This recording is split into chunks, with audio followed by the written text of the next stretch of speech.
I'll sing, maybe I'll do It Don't Cost Very Much, because it's, it's a song that you're going to help people, and I'll just do a verse of that. Smile when you... When we went to town, we went with Daddy with his mule and wagon, and we all sat in the back of the wagon, hung our feet out, and went to town.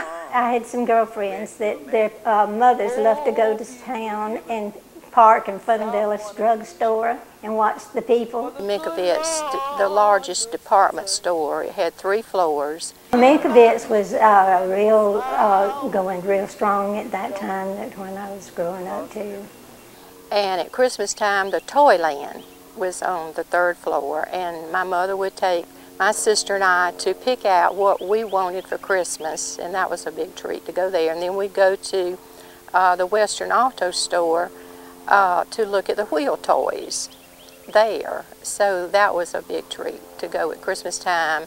He would let us go to that movie theater on West Main Street, and we would see the great westerns of Hopalong Cassidy and Roy Rogers and Gene Autry.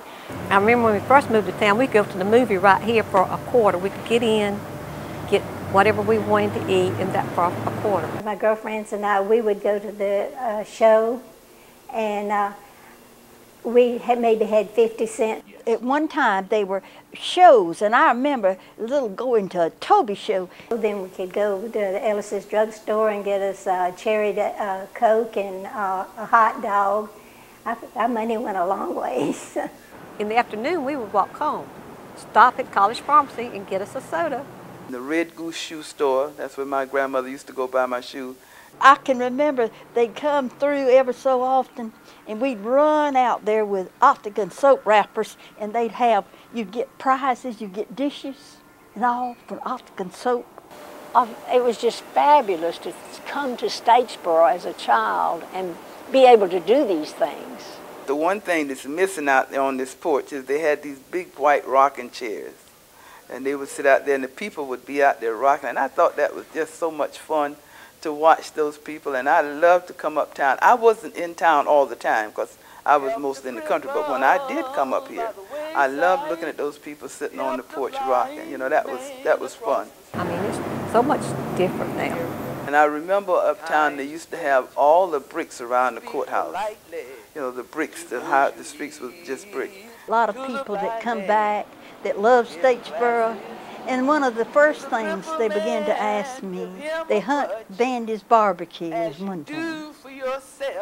And then they say, well, the clock don't strike. My first memories, I think, of just arriving in town was hearing the clock on the courthouse. If it would, you know, how the clock would chime when it was 12 o'clock or 3 o'clock in the afternoon. I had never heard a big clock chime, so my real early memories, like when I was 3 and 4, to go and hear the clock. The town clock, you know, striking too, that is something that you miss. And it's a shame that somebody can't fix the clock strike. Very much.